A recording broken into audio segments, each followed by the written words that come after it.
քաղաքացիական պայմանագիրը հերթական անգամ ձեր թեկնածուին չընտրեց եւ քիչ առաջ պարզաբանեցին, որ նրանց համար խնդիր է եղել թեկնածուի քրեական գործ ունենալու փաստը։ Այս առումով ինչ կասեք եւ արդյոք հաջորդ թեկնածուն երբ որ դուք որոշեք, այս փաստը հաշվի կառնեք։ Նախ նշենք դրանից, որ Հայաստանի Հանրապետության ազգային ժողովի պատգամավորները, ներառյալ քաղաքացիական պայմանագիր խմբակցության անդամները պետք է նախ եւ առաջ հարգեն անմեղության կանխավարկածի ինստիտուտը եւ դրանով առաջ շարժվեն, որտեղ մենք բոլորս հասկանում ենք, որ այսօրվա դրությամբ Հայաստանում հարուցվող քրեական գործերի անդիմադիր դաշտի ներկայացուցիչների նկատմամբ ինչ բնույթ են կրում, հիմնականում քաղաքական հետապնդման, իսկ որոշ դեպքերում քաղաքական վրեժխնդրության արդյունք են եւ բնականաբար հաշվի առնելով այս հանգամանքը ակնհայտ է, որ գործ ունենք ոչ ժողովրդավարական գործընթացի հետ,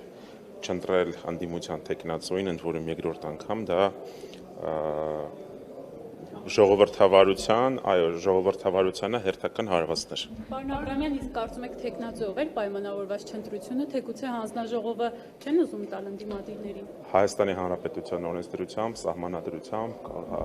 ազգային ժողովի սահմանադրական օրենքով, քաղաքականոնակարգ սահմանադրական օրենքով հստակ նախատեսվում է, որ ընդդիմությունն է առաջադրում թեկնածուին եւ երկրորդ անգամ չընտրելը դա մեծ մտահոգությունների տեղիք պետք է տա բոլոր առումներով, որովհետև եթե դա նախատեսված է սահմանադրությամբ եւ օրենքներով եւ հաշվի առնելով, որ ընդդիմությունը առաջադրել է թեկնածուին, այսինքն որևիցե խնդիր չպետք է լինի ընտրել թեկնածուին բոլոր դեպքերում, մենք բոլոր սցենարներին այդ առումով պատրաստ ենք եւ օրենքով սահմանված ժամկետում առաջադրելու ենք նոր թեկնածուին։ Պարոն Աբրամյան, խմբակցությունը նիստ կանի, կորոշենք։ Պարոն Աբրամյան, բայց եթե օրինակ դուք լինեիք քաղաքացիական պայմանագիր խմբակցության փոխարեն կամ իրենց թեկնածուն օրինակ չէ, իշխանության լինեի, ոչ թե լինեիք դուք քաղաքացիական պայմանագիր, այլ իրենց փոխարեն, օրինակ իրենց թեկնածուն քրեական գործերով անցնելիս լիներ եւ դուք էլ այդ նույն մոտեցումը ունեք, որովհետեւ տրամաբանական է նաեւ, որ եթե քրեական գործերով է անցնում, անմեղության կանխավարկածը հաշվի առնելով իրենք շատ հանգիստ նաեւ կարող է դատախազը գալ, անձեռնմխելիությունից զրկելու հարցով ներկայանա,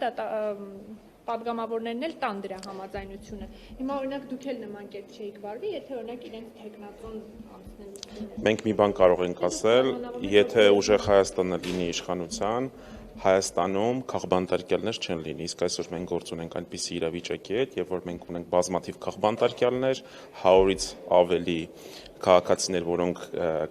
որոնց նկատմամբ քրեական հետապնդում է հարուցված իրենց քաղաքական դիրքավորման համար, քաղաքականությունում լինելու համար եւ այդ հարցը ինձ թվում է տեղին չի այն առումով, որ մեր դեպքում բոլոր դեպքերում դա բացառված էր լինելու։ Իսկ լսում եմ։ Եթե դիցուկ դատախազը գա հայցելու ձեր համաձայնությունը Տիկին Յոլյանի նկատմամբ իրավական գործընթաց սկսելու, այսինքն նրան պատգամավորական անձեռնմխելիությունից զրկելու կամ ասենք ձեր խմբակցության X պատգամավորի նկատմամբ, նրանք ավտոմատ դառնալու են քաղբանտարկյալներ։ Գիտեք, տեսեք, ես նստած եմ, տեսել եք առաջին շարքում Պարոն Կարապետյանն է, ում նկատմամբ ապօրինի քրեական հետապնդում է, մյուս կողմում պարոն Դավիթ Ղազինյանն է, մեջքիս հետևում պարոն Մամիկոն Ասլանյանն է, ով 3 տարվա ազատազրկման է դատապարտած եղել։ Պարոն Դավիթ Ղազինյանը կալանավորվել է ապօրինաբար նրա համար, որ երկու հոգի իրար միջև ինչ որ բան են խոսացել եւ այսպես ասած մտածածին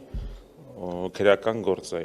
Դատախազը, որ ասում եք X պատգամավորի, ցանկացած պատգամավորի նկատմամբ էլ կարող է գալ, որովհետեւ այսօրվա դրությամբ լինելով քաղաքականության մեջ դիմանքը, որ այսօրվա դրությամբ իրավապահ համակարգը մահակ է ծառայում իշխանությունների ձեռքին, ինձ թվում է պատասխանական հայտ է այն ինչ որ տեղի ունենում այսօր նաև երկրորդ նախագահի եւ ընտանիքի, այն ինչ որ տեղի ունենում ընդհանուր անդիմադիր դաշտի ներկայացուցիչների հանդեպ, դա քրեական, դա քաղաքական հետապնդման վառ օրինակ է։ Պարոն Աբրամյան, վաղը վեհափարի եւ 6 եպիսկոպոսների գործով հերթական, այսպես ասած, դատական նիստն է, վեհափարը արդեն հայտարարել է, որ չեն մասնակցելու այդ դատական նիստին։ Այսօր էլ Նիկոլ Փաշինյանը եկեղեցու հետ կապված հերթական հայտարարություն արեց, իբրև թե վեհափառը խմբեր է ուղարկում մարզեր, որպեսզի հեղափոխություն նախապատրաստեն։ Դուք ինչպես եք գնահատում եւ այս դատավարական process-ը եւ այս հայտարարությունը։ Գիտեք, կան հայտարարություններ, որոնց մասով ուղղակի ինչ ասես այդ մեկնաբանության մասով, այդ հայտարարությունը ըստ իս որևիցե հիմքեր չունի եւ մենք բազմիցս ականատես ենք եղել, երբ որ երկրի այս կամ այն պաշտոնյան ինչ որ հայտարարություններ է անում եւ հետո այդ ամեն ինչը մնում է չափածուցված կամ գործ է հարուցվում քրեական, որը որ ընթացքում ուղղակի X փուլում նախաքննության ավարտին կամ դատաքննության փուլում ուղղակի փակվում է, կարճվում է, որովհետև համապատասխան ապացույցներ չեն լինում կամ պարզվում է, որ այն տեղեկությունները, որոնք որ ներկայացվել են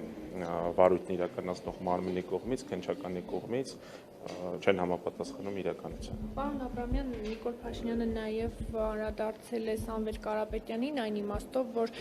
ինչպես եւ Գագիկ Ծառուկյանը եւ երկրորդ նախագահ Ռոբերտ Քոչարյանը, օրինակ Սամվել Կարապետյանն էլ պետք է մնա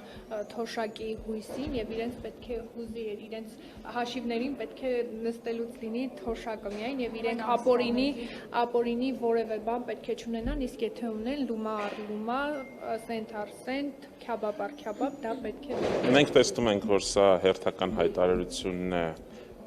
երկրի ղեկավարի կողմից, հանձնարարություն ուղղված դատական եւ նաեւ իրավապահ համակարգի ներկայացուցիչներին։ Շնորհակալություն։